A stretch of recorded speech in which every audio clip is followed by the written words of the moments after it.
오늘의 말씀은 바로 이 바벨탑 사건입니다. 바벨탑. 이 바벨탑이 우리 인간에게 있어서 그 근본적인 문제의 핵심도 이야기를 해주고 거기에 대한 하나님의 답도 우리에게 주는 바로 그런 구절이라고 생각을 합니다. 이 인간이 그 바벨탑을 짓는 그 과정을 보면 그 사람의 욕망, 사람의 그 갈급함 이런 것들이 어디를 향하는지를 우리가 많이 볼 수 있습니다. 인간적인 그 수준에서 보면 인간은 자유함을 갈급해합니다. 언제든지 자유함을 위해서 살아가요. 끝없이 내게 자유함을 원합니다.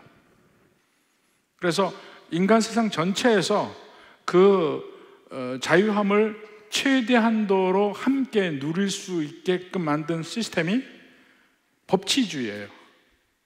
서로 어떤 공통의 지킬 법을 만들어서 그 안에서 각자 최대한도의 자유를 누리기를 원합니다. 예를 들어서 이 사거리가 있잖아요. 그 사거리가 있으면 신호등이 있습니다. 신호등이 있어서 빨간불일 때를 멈추고 파란불일 때를 가고 이것이 서로 교대로 해서 움직이잖아요. 이게 이 신호등이 일종의 법이라. 만약 그게 없으면 서로 가겠다고 꼬리에 꼬리를 물고 완전히 사거리가 엉망이 될 수가 있고, 그렇게 되면 아무 룰이 없는데 서로의 자유는 활용하지 못해요. 꽉 막혀서 자유롭지가 못하게 되는 겁니다. 근데 신호등이 있음으로 말미암아 서로 룰을 정해서 지키다 보니까 소통이 되고 자유롭게 왔다 갔다 할 수 있게 되는 겁니다. 법이라는 게 그런 거예요. 그런데 사람이 살다 보면 점점점 인간 세상에서 강해지면 모든 사람이 법을 지키면 다 같이 편합니다. 근데 문제는 이제는 강해진 사람은 법 위에서 존재하기를 원해.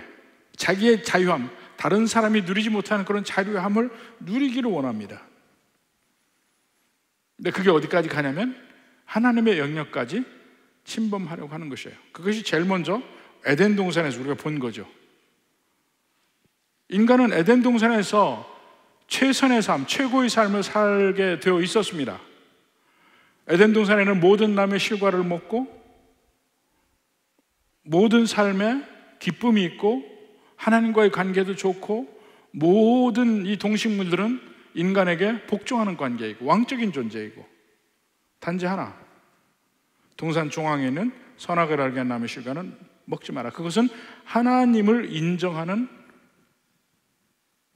증표였어요. 근데 인간은 자유함을 누리면서도 그것조차 없애기를 원해요. 그게 인간의 죄죠. 그것조차 없애기를 원해. 우리가 인간 사회에 법을 만듭니다.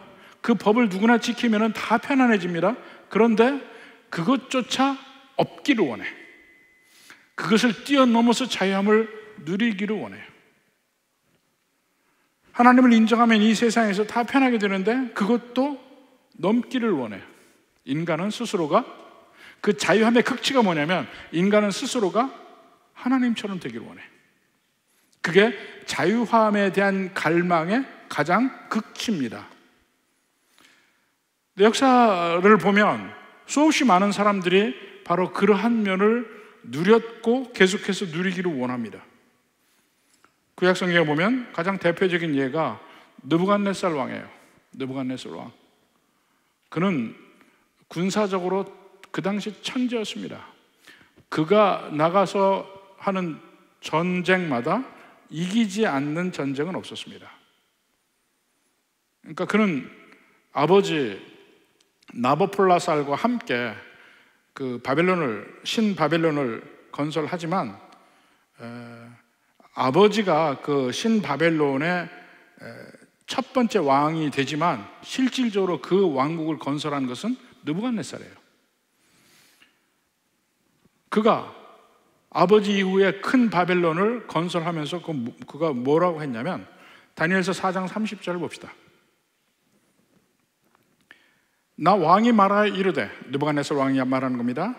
이 큰 바벨론은 내가 능력과 권세로 건설하여, 내가 능력과 권세로 건설하여 나의 능력, 나의 권세, 나의 도성으로 삼고 이것으로 내 위엄의 영광을 나타낸 것이 아니냐. 이보다 더 자기를 드러낼 말이 없죠. 하나님보다 더 높은 위치입니다. 결국 하나님은 그를 짐승처럼 만드셔서 가장 바닥 생활을 하게끔 만들지만, 하여튼 그 느부갓네살 왕의 그러한 자세, 또 사도행전을 보면 헤롯이 나옵니다. 헤롯 아그리파. 그 헤롯이 나오는데, 그 헤롯이 입은 옷이 뭐 번쩍거리고 사람들 앞에서 뭐 신과 같이 칭송을 받을 때 그 영광을 하나님께 돌리지 않고 결국은 하나님의 치심을 받습니다. 사도행전 12장 22절. 백성들이 크게 부르되 이것은 신의 소리요 사람의 소리가 아니라 하거늘. 헤롯 왕이 하는 말을 듣고 하는 말입니다. 헤롯이 영광을 하나님께로 돌리지 아니하므로 주의 사자가 곧 친히 벌레에게 먹혀 죽으니라. 이 세상에서 가장 높은 자리, 가장 힘센 자리, 하나님의 버금가른 자리에 있는 사람들이 이렇게 넘어지는 이 광경들이 나옵니다. 꼭 성경이 아니더라도 가장 대표적인 인물들이 있습니다. 알렉산더 대왕. 끊임없이 온 세상에 자기의 족적을 남기려고 하다가 결국은 이방 땅에서 그는 죽게 됩니다. 시저, 공화정이었던, 오랫동안 공화제였던 로마를 자기 힘으로 완전히 아우러서 자기가 왕적인 존재가 되었다가 결국 암살당하죠. 루이 14세 스스로 태양왕이라고 했습니다. 마음껏 가장 오랜 기간 동안에 프랑스에서 왕노를 합니다. 프랑스의 가장 극선기를 이루었지만 오히려 그 루이 14세로 말미암아 프랑스는 가장 약한 나라의 길로 가게 되고 독일과 영국과 네덜란드가 또 스위스가 강해지는 계기를 만들어주고 산업혁명의 계기를 그 나라들에게 만들어주고 이런 일이 벌어집니다. 또 근세에 들어서는 스탈린이 있고 히틀러가 있고 이런 사람들, 자기의 자유함을 극대화시키려고 하고 수없이 많은 사람들에게 괴로움과 아픔과 슬픔을 준 사람들. 그럼에도 불구하고 그들은 이제 큰 레벨이지만은 작은 레벨에서 어디든지 인간은 어찌하든지 자기의 존재를 극대화시키려고 합니다. 자기의 존재를. 권력의지도 그런 거예요.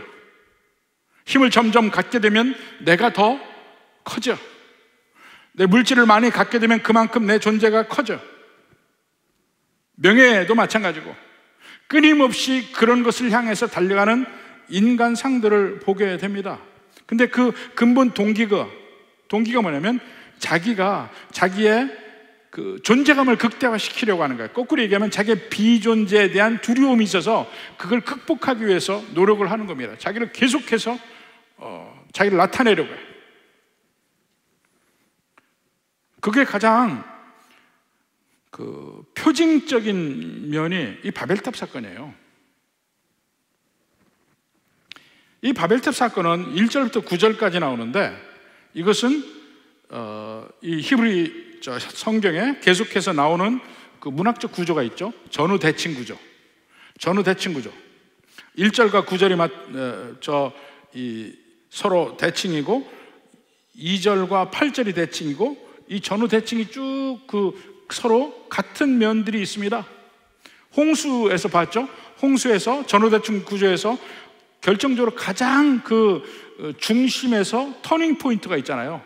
하나님이 기억하셨다. 노아를 기억하셨다. 하나님이 노아를 remember 했다 하는 그 말이 그 홍수에서의 터닝 포인트잖아요. 이 바벨탑 사건도 모든 인간의 말이 하나고 하나로 뭉쳐있던 데서부터 출발해서 완전히 흩어지는 사건, 언어가 다 달라지고 흩어지는 사건, 그 결말이 날 때까지 그 중간에 터닝 포인트가 있습니다. 그 터닝 포인트가 5절이에요. 5절에 뭐라고 되어 있습니까?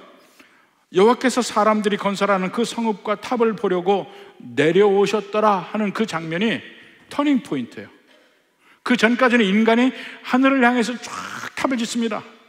하나님이 내려 보시고 나서는 완전히 그 뒤에 인간의 역사가 달라지는 것이죠. 끊임없이 그들이 지으려고 이 바벨은 마치 에덴 동산에서 아담과 하와가 하나님처럼 되려고 했던 것과 같은 맥락에 있어요. 인간의 힘을 모아서 하나님을 대적하려는 그 의도가 거기서 보여지고, 그런 가운데 하나님이 그러한 인간의 노력을 보려고 내려오시고, 그리고 여기서도 하나님은 복수의 하나님으로 나옵니다. 복수의 하나님으로. 7절에 봐요. 자, 우리가 내려가서 거기서 그들의 혼잡하게 하여 이렇게 하자 하고 얘기하죠. 하나님의 복수로 나와요. 우리라고 내고.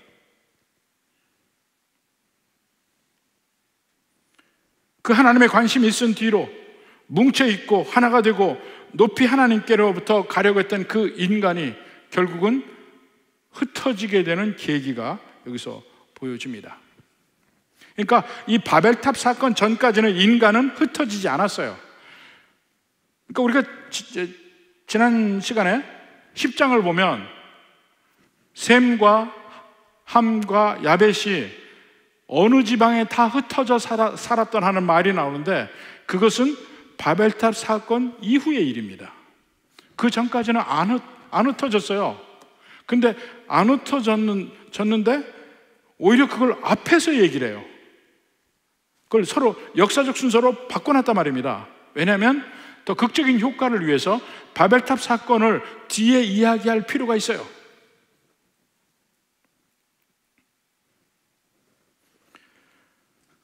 창세기 1장부터 11장까지가 창세기의 일종의 그 전반부 뭐라고 해야 되나, 그 프렐류드라고 하는데 하여튼 전반부입니다. 이것이 서론 부분인데, 이 왜 서론 부분이냐면 결국은 창세기의 본론은 아브라함이에요. 창세기 12장 아브라함이라고. 그 아브라함을 이야기하기 위해서, 왜 하나님이 아브라함을 부르시는지를 얘기하기 위해서 쓴 것이 그 서론 부분으로 1장부터 11장까지, 에덴에서부터 바벨까지. 에덴은요, 가장 인간이 사는 완벽한 곳이에요. 모든 면이 갖춰지는 완벽한 곳. 하나님과의 관계도 원만하고 화목한 관계, 인간끼리의 관계도 가장 화목한 관계. 근데 거기에서 마지막 바벨에 가면 모든 게 다 깨져요. 하나님과의 관계도 깨지고 인간끼리 관계도 깨지고 완전히 깨집니다. 그러니까 하나님을 떠난 인간은 결국 어디까지 가느냐? 바벨까지 가는 겁니다. 한 번 홍수로 쓸었는데도 불구하고 인간은 어쩔 수 없는 존재, 죄인인 존재. 그래서 이 바벨에까지 가면 1장부터 11장까지만 읽으면 인간은 당연히 절망으로 가야 돼. 인간은 정말 답이 없구나 하고 느끼게 된단 말입니다. 바로 그 인간에게 답이 없기 때문에 하나님이 아브라함에게 찾아오실 수밖에 없다는 거예요. 그 얘기를 하려고 하는 것이, 그러니까 이 바벨탑 사건이 결국은 아브라함의 이야기를 하기 위한 배경 설정이라 이렇게 볼 수 있습니다. 자, 이제 구체적인 그 구절에 한번 들어가 봅시다. 1절부터 4절까지. 그 인간의 욕망이 어떤지 한번 봅시다. 온 땅의 언어가 하나요, 말이 하나였더라. 이거 보면 참 이 중고등학교 다닐 때 그 영어 공부하던 거 생각하면요, 정말 얼마나 좋아. 말이 하나 하면. 제가 유학생활 하면서도 느낀 게 뭐냐면요,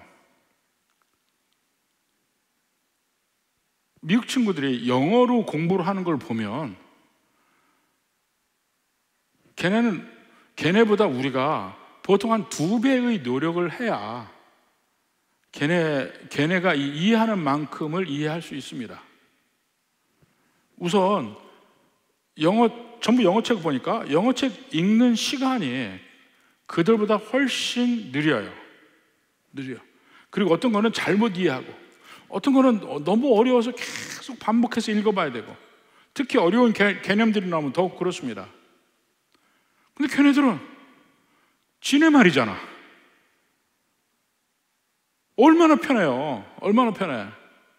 그리고 한국에서도 보니까, 한국에도 정말 각 학문별로 정말 깊이 있게 공부한 사람, 깊이 있게 이해하는 사람들이 많은데, 그 중에 많은 사람들이 영어가 딸려서 빛을 못 보는 걸 너무 많이 봅니다.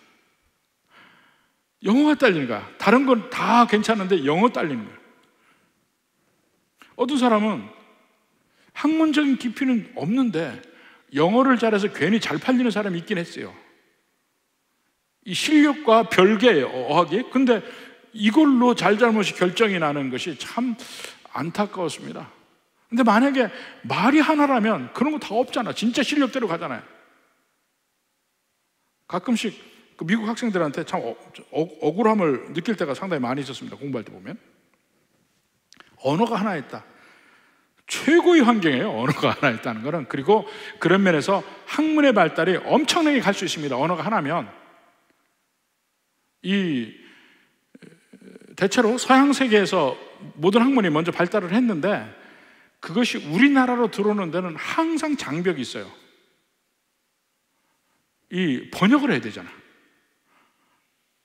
그걸 좀 이해하는 사람들이 전문가고, 번역을 하지 않으면 몰라요.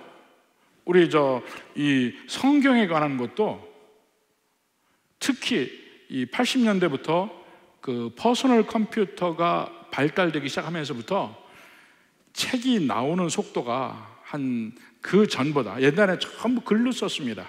옛날에 그 논문을 쓴다 하면은 전부 어떻게 쓰냐면 카드를 썼어요. 카드. 막 책을 읽으면 책에서 내게 필요한 그 내용이 있으면 그걸 카드에다가 다시 적었어요.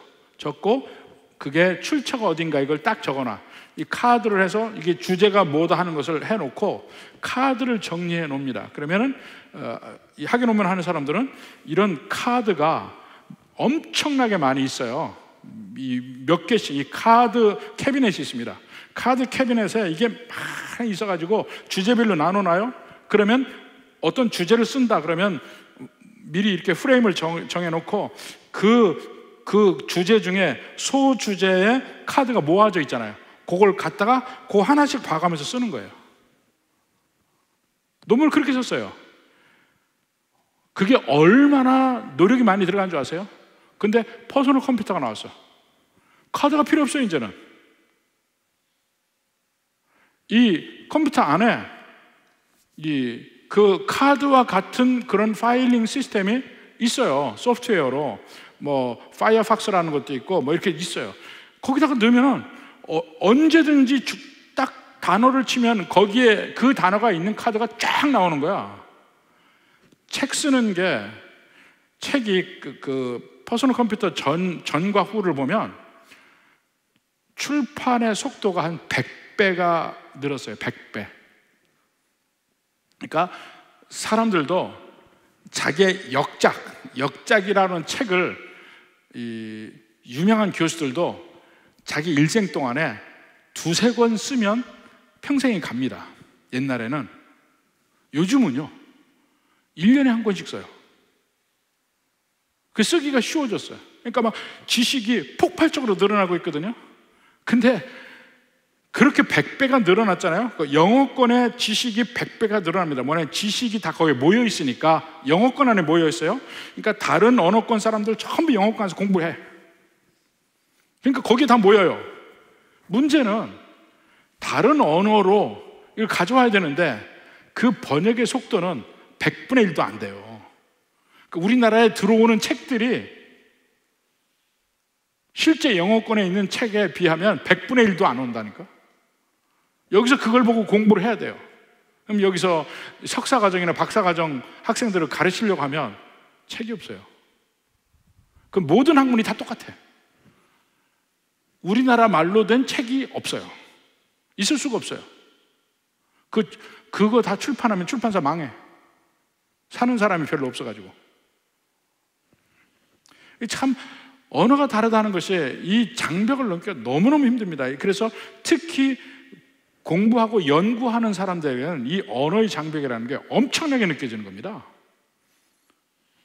뭐 박사과정을 5년, 6년 하다 보면 그 중에 한 3년, 4년을 이 언어 장벽을 넘기 위한 공부를 많이 합니다. 그러니까 참, 이때 언어가 하나였다. 기가 막힌 일이에요, 사실은. 그 언어가 하나인 이때, 그러니까 이 속에 이미 엄청난 힘이 느껴집니다. 그러니까 이들이 언어가 하나니까 안 흩어져 있어요. 이에 그들이 동방으로 옮기다가, 동방, 기억나는 게 있죠? 언제나 동쪽은 생명이 있는 곳이에요. 생명을 갈구한다는 면에 동방이라는 이미지가 있습니다. 해가 뜨는 곳, 해가 생명을 상징해요. 동쪽에서 해가 뜨니까 그 동쪽을 향한 마음이 있어요. 가인도 동쪽으로 가죠. 지금 동방으로 가죠. 근데 그들이 동방으로 간 게 어디냐면 시날 평지예요. 지금의 유프라데스 티그리스 강이 있는 그 이라크에서 쿠웨이트 쪽에 그 땅입니다. 시날 평지예요. 전에 하나님의 도성과 인간의 도성을 비교해서 이야기했죠. 하나님의 도성은 언제나 그 모티프가 산이에요. 산. 에덴 동산도 산에 있었고 시온산도 있고 새 예루살렘 성도 산 위에 있습니다. 산인 걸 어떻게 알아요? 거기서부터 강이 흘러내려요. 생명수 강이 흘러내립니다. 온 사방으로. 그러니까 그게 가장 높아야 온 사방으로 강물이 흘러내리죠. 다 산, 모티프가 산이에요. 근데 인간이 짓는 거는, 하나님을 떠나서 인간이 짓는 건 언제나 평지예요.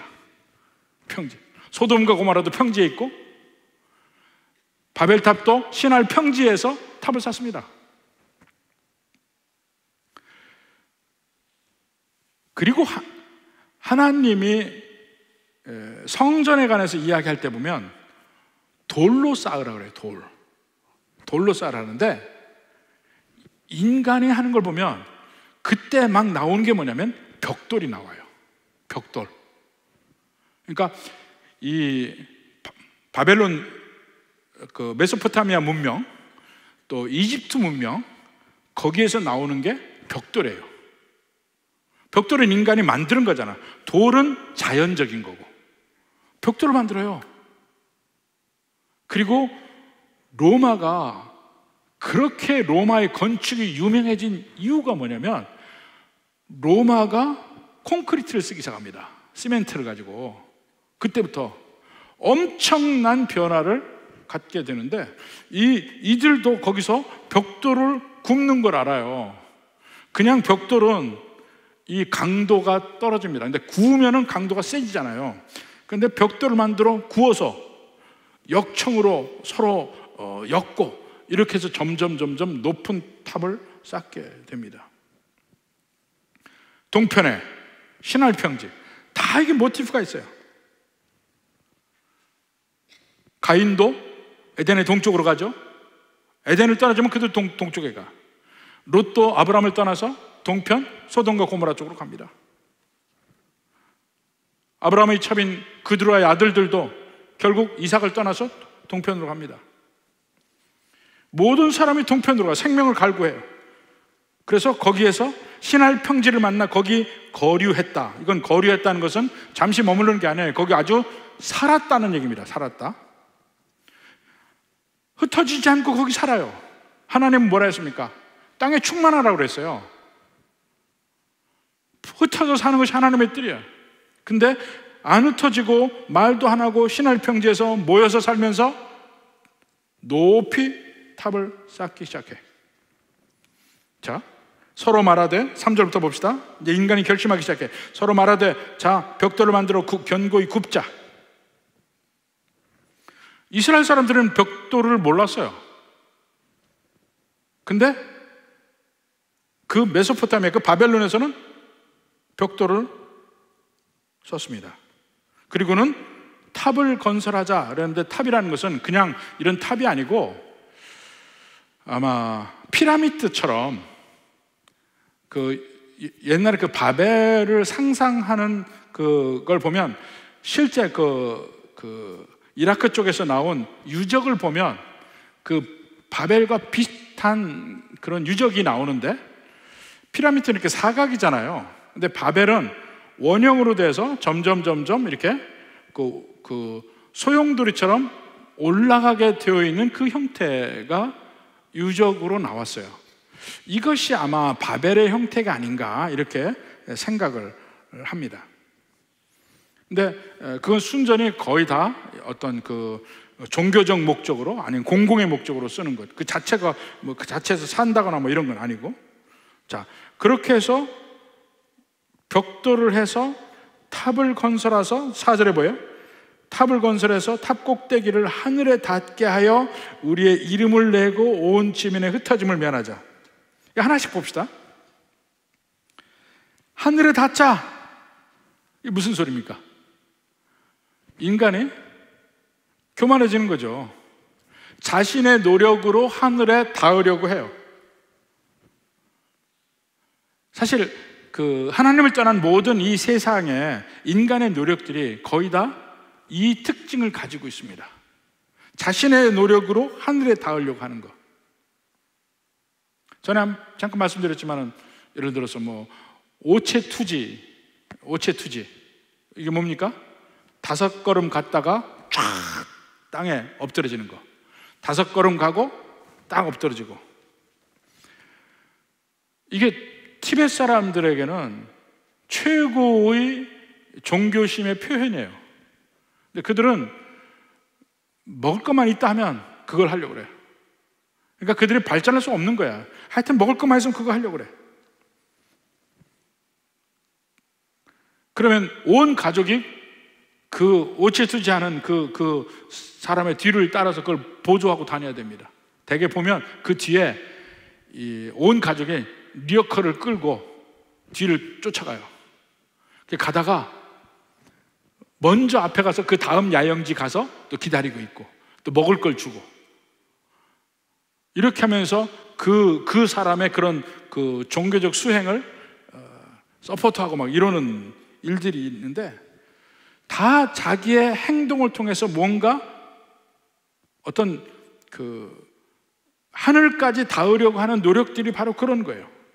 자기 행동으로. 이슬람도 마찬가지예요. 자기 행동으로 뭔가 그 하늘에 닿으려고 하는 노력. 근데 그게 묘하게, 그 노력들이 묘하게 인간의 자존심을 만족시킵니다. 끊임없이 인간을 내버려 두면 누구에게 내 인생을 맡기는 것보다 내가 독립해서 내 마음대로 살고 싶어 해요. 내 인생을 누구에게 맡긴 것보다. 그거 훨씬 편하죠.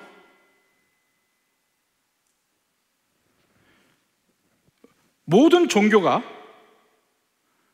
그 인간의 자존심을 만족시키는 어떤 행위들이 있습니다. 뭔가를 내가 함으로 말미암아 만족하게 만들어.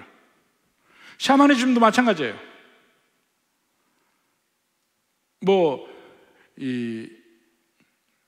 어부들이 배가 나간다 그러면 제사도 지내기도 하고, 뭘 뿌리기도 하고,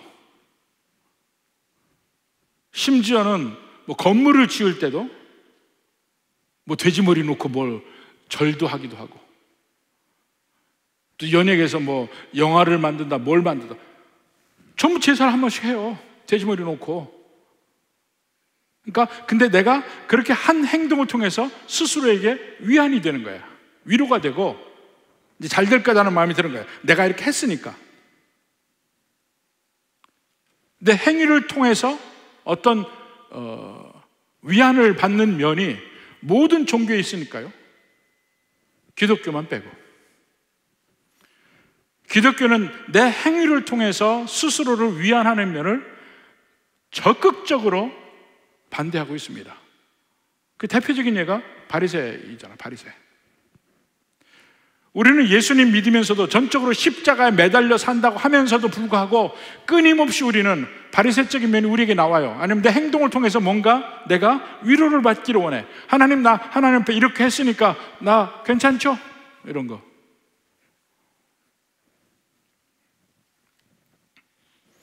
하늘을 닿자. 내 힘으로 하늘을 닿으려고 하는 그 노력이 제일 먼저 가장 대표적으로 나오는 것이 바벨탑이에요. 그 다음에 우리의 이름을 내자. 이름을 낸다는 아까 제가 모두에 설명한 내용이에요. 왜 이름을 내려고 합니까? 내 이름을 누가 알아줬으면 좋겠어. 그게 자기의 존재감이에요. 자기의 존재감. 나를 드러내고 나의 존재감을 극대화시키는 여러 가지 행동들을 합니다. 그래서 어떤 높은 자리에 가기 원하고, 높은 자리를 가면, 권세 있는 자리에 가면 수없이 많은 사람들이 와서 나를 인정해주고 내 존재감을 알아줘. 그게 그 권력의 묘미입니다. 명예도 마찬가지예요. 수없이 많은 사람이 나를 알아줘. 자기 존재감이 극대화되는 방향으로 살려고 합니다. 이름을 내자.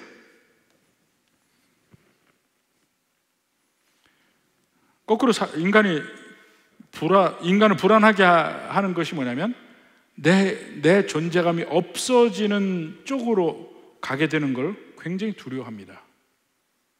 그 사람이 이 예수님 믿는 사람이 아니라도 자기 목숨을 다해서까지도 어떤 인류를 위한 일을 한다 이렇게 할 때 거기에서는 자기 이름이 남잖아요. 자기 이름이 남는 일은 할 수도 있어요. 이름이 남는다는 거. 그리고 그 이름이 남는다는 면을 막 이 전 사회적으로 계속 그걸 북돋아 줄 때 내가 거기로 갈 수 있어요. 이런 분위기가 형성이 되는 겁니다. 그래서 명예를 위해서 죽는 사람들이 많아질 수 있는데 그게 이름을 내자 이 면과 상통하는 면이 있어요. 또 마지막에 나오는 것이 온 지면에 흩어짐을 면하자. 흩어짐을 면하자. 인간관계가 끊어지는 가장 근본적인 이유는 하나님과의 관계가 끊어지면 인간관계도 끊어집니다. 우리가 에덴 동산에서 봤잖아요.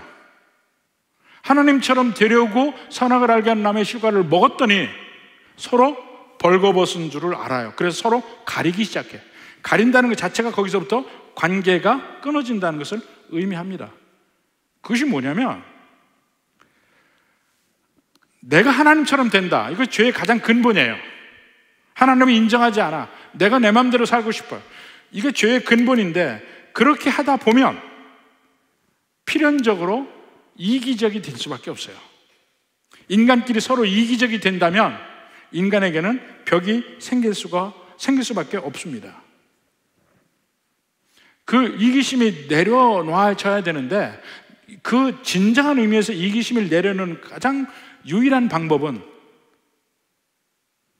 하나님을 믿고 예수님께 내 모든 인생을 거는 거예요.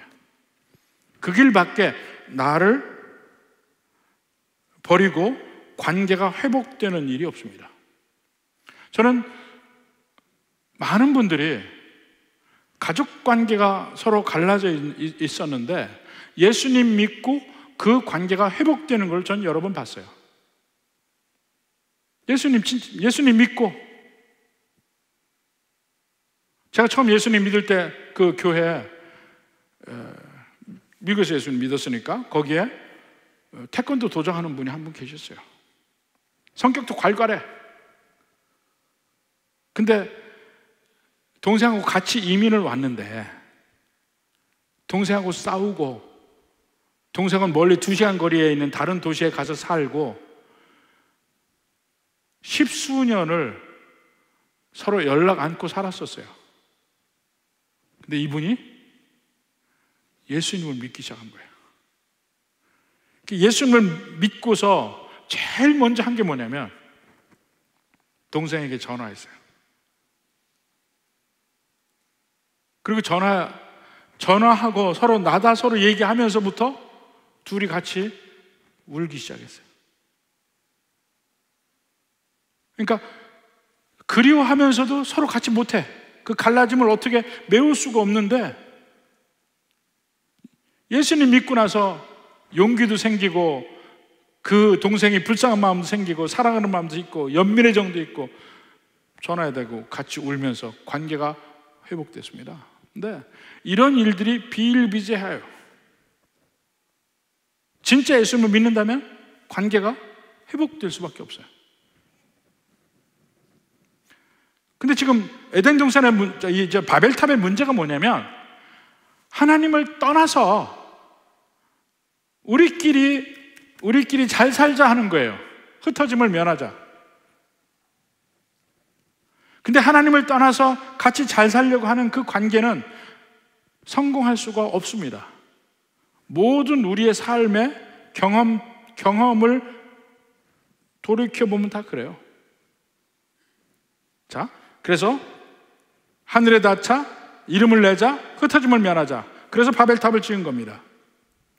바벨탑이 점점 올라가요. 그들은 하늘을 닿을 생각으로 높이 쌓아져 올라갑니다. 그들이 볼 때 얼마나 그 업적이 놀라웠겠어요. 근데 그 다음에 5절에 보세요. 여호와께서 사람들이 건설하는 그 성읍과 탑을 보려고 내려오셨더라. 제가 제일 좋아하는 부분입니다.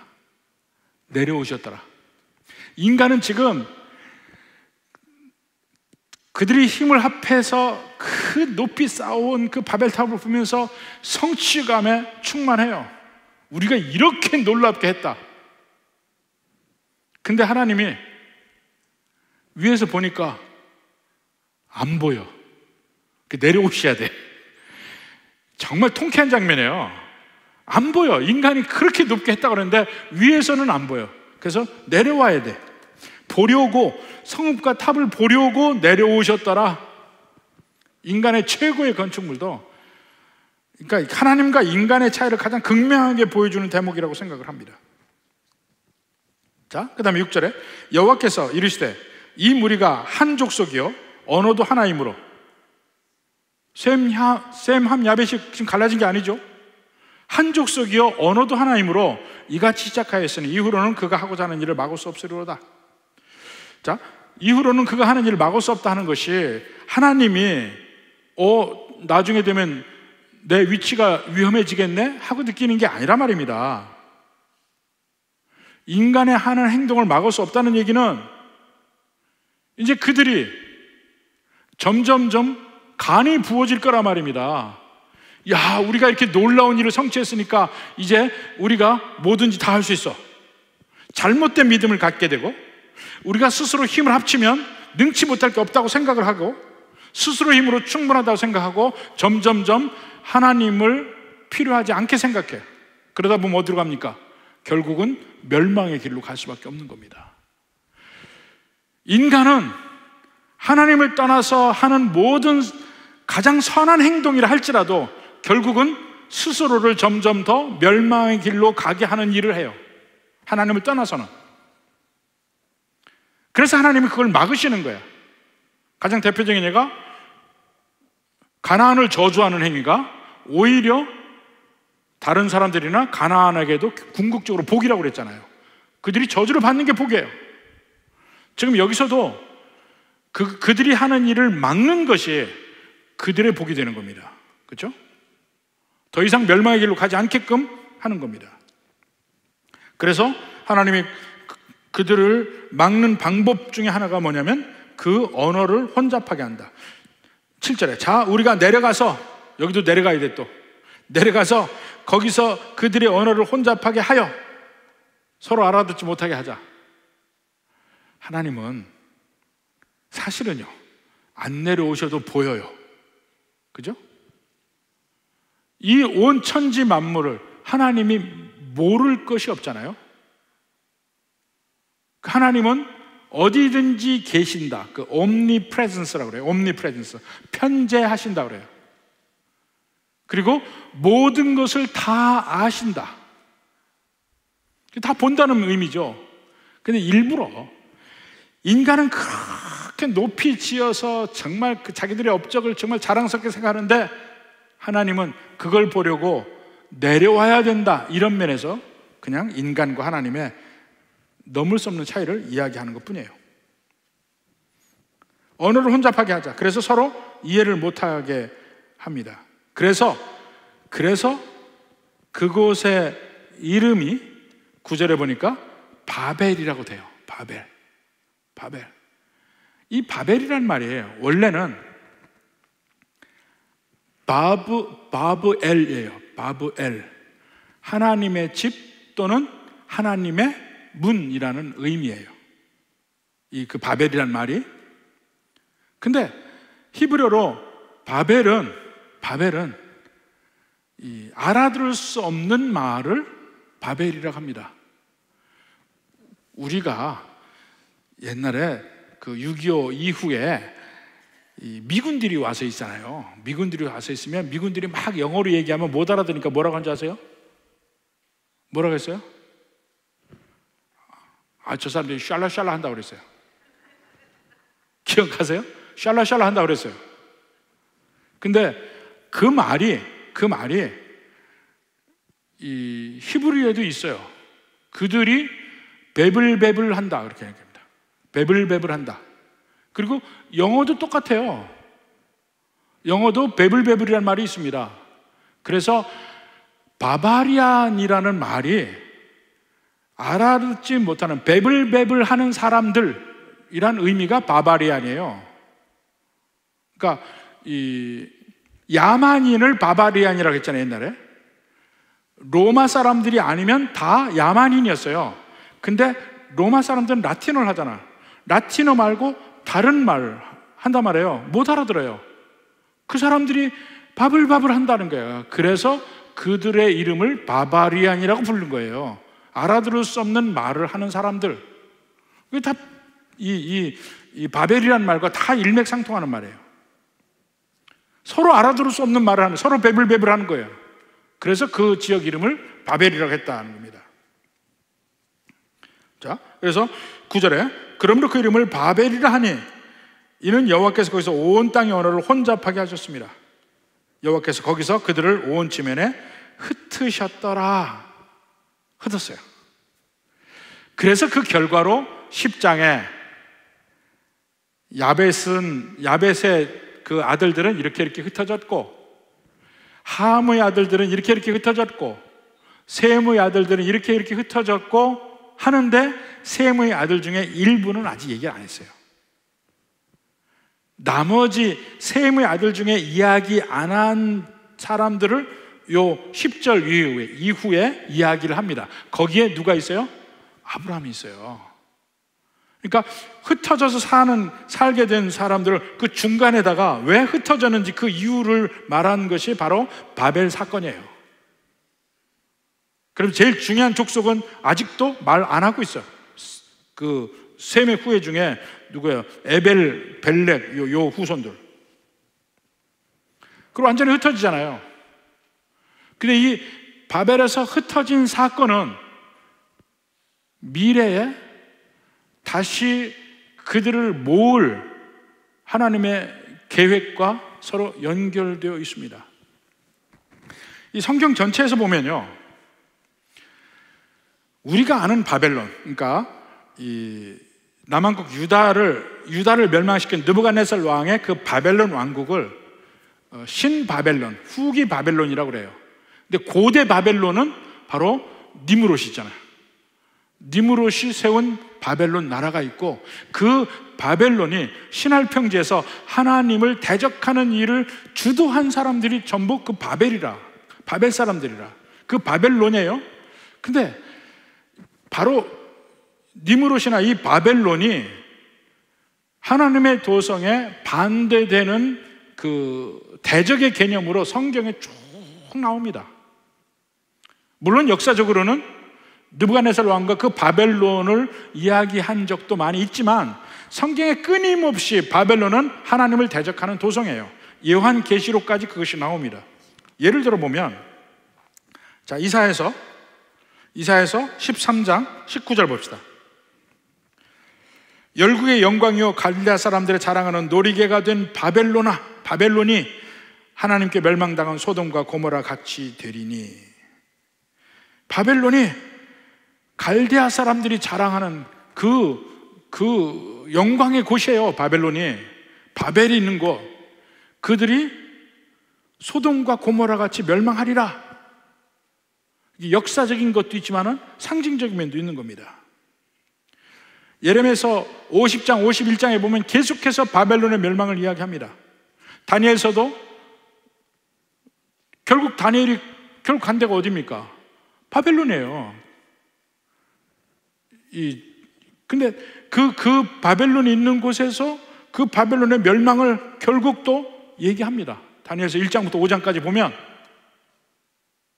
근데 그것이 당장 역사적으로 그 바벨론의 멸망을 이야기하기도 하지만 궁극적인 바벨론의 멸망, 인간이 세운 도성의 멸망. 근데 인간이 세운 도성의 가장 상징적인 게 이 바벨탑이에요. 시나이 평지에 있었던 바벨. 그게 계속해서 나옵니다. 그리고 마지막 순간에 그 바벨론의 멸망을 요한계시록에서 이야기해요. 요한계시록 18장 1절. 자, 2일 후에 다른 천사가 하늘에서 내려오는 것을 보니 큰 권세를 가졌는데 그 영광이 땅에 환하여지더라. 힘찬 음성으로 외쳐 이르되 무너졌도다 무너졌도다 큰 성 바벨론이여. 이게 상징적인 의미예요. 귀신의 처소와 각종 더러운 영이 모이는 곳과 각 더럽고 가증한 새들이 모이는 곳이 되었도다. 그러니까 하나님을 대적해서 모이는 그 도성의 그 상징이 바벨론이에요. 큰 성 바벨론. 그 음행의 진노의 포도주로 말미암아 만국이 무너졌으며 왕들이 무너지고 다 무너지는 거예요. 그 바벨론 얘기합니다. 이게 바로 니므롯이 세운 그 바벨론에서부터 바벨탑, 이게 계속해서 연결돼요. 그리고 느부갓네살 왕의 그 바벨론. 마지막에 상징적인 면에서 그 바벨론을 이야기합니다. 인간이 세운 가장 그 화려한 도시, 이것을 바벨론이라고 표현할 수가 있겠습니다. 그런데 다 이렇게 흩어졌잖아요. 그런데 이 선지서에 가서 보면 나중에 메시아가 와서 회복될 하나님의 나라를 이야기하면서 이 면이 극복된다는 것을 이야기를 합니다. 대표적인 예가 스바냐 3장 9절 봅시다. 그때 내가 여러 백성의 입술을 깨끗하게 하여, 자, 깨끗하게 한다는 것이 여러 가지 영적인 의미가 있습니다. 그들이 다 여호와의 이름을 부르며 한 가지로 나를 섬기게 하리니. 한 가지로, 그러니까 한 목소리로 같은 말로 마지막 날에 다시 여호와를 섬길 그날이 온단 말입니다. 그러니까 마지막에 우리가 요한계시록 20장 가서 새 예루살렘에 가면 무슨 일이 벌어질 거예요? 천하 만국에서 사람들이 다 모이잖아요. 그리고 만국에서 다 모인다 하더라도 또 같은 지역에도 옛날부터 지금까지 뭐 1000년, 2000년 떨어진 사람들 말이 안 통해요. 지금 우리나라 사람들, 지금 고려시대 사람이 얘기하는 거 지금 우리가 알아들을 것 같아요? 못 알아들어요. 옛날 우리 고등학교 때 고문 배웠어요. 고문. 해석을 해줘야 돼요. 몰라요. 그 온갖 엄청나게 다양한 말을 가지고 새 예루살렘에서 살면 천국은 어떻게 살까? 천국에서 제일 잘 나가는 직업이 혹시 통역관 아닐까? 이렇게 생각합니다. 근데 그게 아니고 새 예루살렘 성에 가면 말이 통일된다는 거예요. 바벨에서 인간이 죄를 짓는 그 순간에 하나님이 흩었지만 그 흩은 것이 마지막 날에는 하나님이 천국에서는 다시 모실 약속도 그 안에 들어가 있어요. 서로 말이 같아지는 거예요. 근데 그 같아지는 것을 우리가 상징적으로 경험하는 게 있습니다. 그것이 오순절날 예루살렘에서 일어났던 일이에요. 사도행전 2장 7절 8절 봅시다. 다 놀라 신기하게 여겨 이르되 보라 이 120명의 성도들이 마가의 다락방에서 기도하다가 성령의 불의 혀처럼 갈라진 것이 그들을 감싸고 그들이 방언으로 말하기 시작해서 뛰쳐나와서 성령 충만해서 막 방언을 하는데 그 방언이 뭐였냐면 8절에 우리 각 사람이 난 곳 방언으로 듣게 되는 것이 어찌 됨이냐 그랬어요. 그러니까 이 방언으로 하는 사람은 몰랐어요. 그게 무슨 말인지 막 모르고 막 얘기를 하는데 그때 오순절에 그러니까 순례하러 예루살렘에 다 모였던 사람들이 각 지역에서 왔잖아요. 근데 그 지역 방언으로 이야기를 하는 걸 들은 거예요. 말이 통해졌다는 거예요. 사실 이것 때문에 이 19세기 말 20세기 초에 제국주의 시대에 막 신대륙이 발견이 되고 갑자기 유럽만이 세계의 전부라고 생각했던 사람들이 갑자기 신대륙도 발견되고 온 지구로 퍼져나가면서 가다 보니까 그때 선교사들도 엄청 나갔습니다. 그러면서 20세기에 들어서면서 갑자기 방언을 하기 시작했어요. 교회에서. 딱 20세기 넘어오자마자 방언이 터지기 시작했거든요. 그 방언을 하니까 이 방언이 이 사도행전 이 말을 생각을 해보니까 이 말이 지금 우리는 못 알아듣지만 이 지구상에 어딘가 있는 말일 거다 이렇게 생각을 했어요. 그래서 그 언어를 찾기 위해서 막 노력을 했던 때가 있습니다. 갑자기 방언이 터져서 모르는 말이 막 나오면 나는 이 말을 쓰는 곳에 선교사로 가야 되나 보다 그렇게 생각하고 그 날을 찾았다니까. 결국 그건 다 실패를 했습니다. 어떤 때는 정말 기적적으로 어느 순간에 그 나라 말로 방언이 나오는 경험들은 기록이 됐어요. 그런 경험들은 가끔 있습니다만 내가 쓰는 방언이 무조건 어느 나라 말이어서 다 통한다 이런 거는 없었습니다. 그리고 이것은 천사의 말, 특별히 통변의 은사를 줘야 우리가 알아듣는다 이렇게 됐지만 이때 최초로 오순절날 막 성령의 충만함을 받고 막 방언을 할 때 각 사람들이 자기들의 나라 말을 다 들은 거예요. 하나님이 그렇게 역사하셨죠. 그러니까 이것이 일종의 사인이라고 생각해요. 하나의 표징이라고 생각해. 마지막 날 진짜 예수님이 다시 오시는 그날에 심판이 있을 때 온 지구상의 말들이 그때는 통일될 거다. 그래서 우리가 새 예루살렘 성에 살면서 다시 그때 영어 공부하는 일은 없어야 되겠죠. 그 말 공부는 필요가 없습니다. 그러니까 이 바벨론은 인간이 하나님처럼 되려고 하다가 절망을 경험하는 순간이에요. 하나님의 입장에서 보면 인간들이 하는 일이 정말 말도 안 되는 거예요. 그리고 하나님의 발끝도 못 따라가는 일을 하면서도 자기들이 엄청난 일을 하고 있다고 생각을 해요. 그게 바벨탑 사건이에요. 그래서 인간이 그냥 하나님이 그들을 툭 쳐서 흩어버린 거예요. 근데 그 흩는 것이 인간에게 마치 벌을 주는 것 같지만 그 벌이 아니고 더 이상 힘을 합해서 죄를 짓지 않게 하셔서 마지막에 하나님을 믿고 믿음 안에서 하나 되는 그날을 기약하게 만드신 하나님의 축복이라는 겁니다. 그래서 그런 면에서 우리가 두 가지 면을 생각합니다. 이 세상에서 우리가 열심히 뭔가 이루려고 노력하는 그 수많은 것들, 우리 개인적인 면도 마찬가지고 어떤 그룹이나 국가나 하는 그 뭔가 큰 업적을 이루려고 하는 것도 하나님을 떠나서는 결국 그것들이 다 아무것도 아니다. 이것을 좀 인식할 필요가 있고, 결국은 우리는 하나님을 믿고 의지하고 하나님 안에서 우리가 한 언어가 되는, 하나님 안에서 서로 진정으로 하나가 되는 그 면을 추구해 가는 것이 하나님이 가장 기뻐하시는 방향이라고 생각합니다.